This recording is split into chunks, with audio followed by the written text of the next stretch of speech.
Maybe I can share this with y'all. I suppose there are 3 main reasons why your astrological sign is most likely wrong. The one that y'all put on your IG bio. The one y'all been basing your relationships on. He's the one, huh? Your astrological sun sign is most likely wrong because of the fact that the constellations are not equally distributed on the celestial sphere. For example, the constellation Virgo spans for more than a month. The Babylonians produced some of the earliest star catalogs. A star catalog is a structured compilation of information about stars, including their positions, brightness, spectral characteristics, and other relevant data. These catalogs help astronomers identify, classify, and study stars more efficiently. Run it forward with the creation of the Greek star catalogs that came after. Greek star catalogs build upon what the Babylonians had started, except for the fact that they popularized their version of the sky into what is now known as Western sky culture. The constellations we perceive today in Western culture were heavily influenced by the symbolism that already existed in ancient Babylonia, and perhaps as far back as the Sumerians. The Babylonians knew the constellations weren't equal. Eventually, what they did was impose an abstract mathematical framework, 12 times 30-degree sectors, on top of the irregular star groups. That's the birth of the zodiac as a symbolic and a system for calendar purposes, not just a sky map. This is a visual representation of what the zodiac belt is, or the ecliptic. In this image, you can see the Earth is supposed to be blue, and then there's the sun, and so your sun sign is supposed to be whatever constellation was behind the apparent path of the sun at the time of your birth. And like I mentioned before, the constellations are not equally distributed on the celestial sphere. So here you actually have the approximate dates for how long the sun spends in each of these constellations. You can see that the sun spends the most time in the constellation Virgo, spending around 45 days, compared to only spending 7 days in the constellation Scorpius. And the sun also spends around 18 days in the constellation Ophiuchus.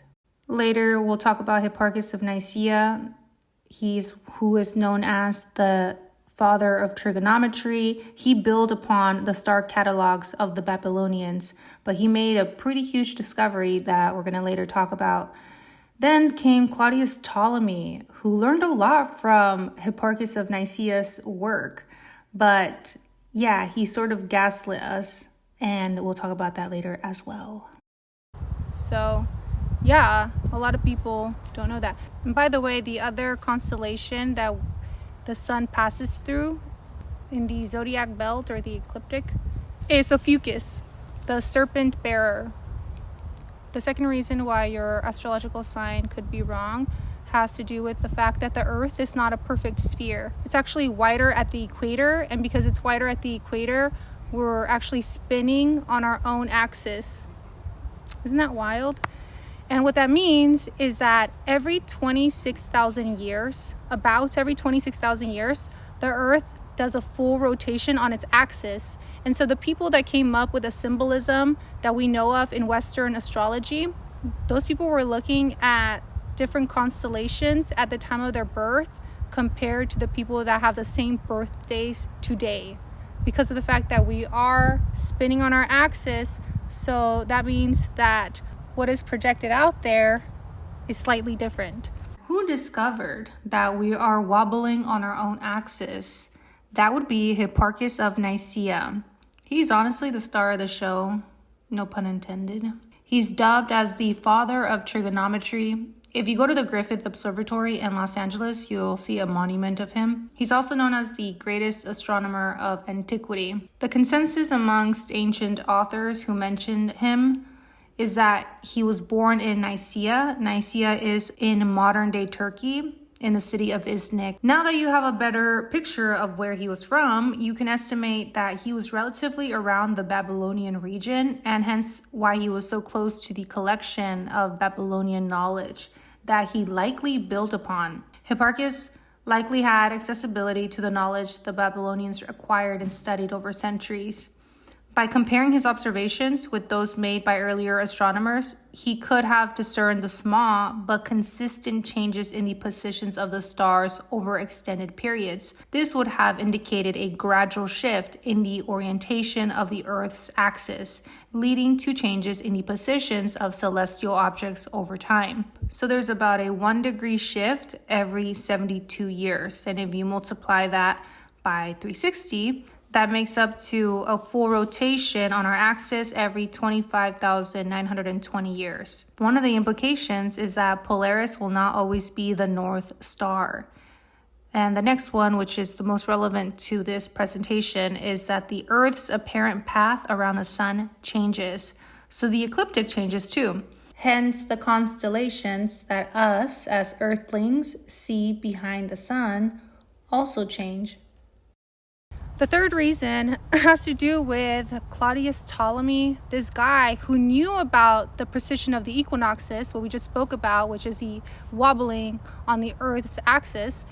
Even though he knew about this, he just totally gaslit that. He wrote these 4 books, literally called Tetrabiblos, in which he explains, no guys, it's because astrology is actually all about houses, and you've got to divide it this way so that it's equally distributed and so that it fits this perfect. It's just garbage, you guys. Look, I don't subscribe to astrology, but if you do, why do you care about tropical astrology? You should be considering sidereal astrology, which is what was actually up there at the time of your birth. That makes the most sense. Not all birthdays are affected as a result.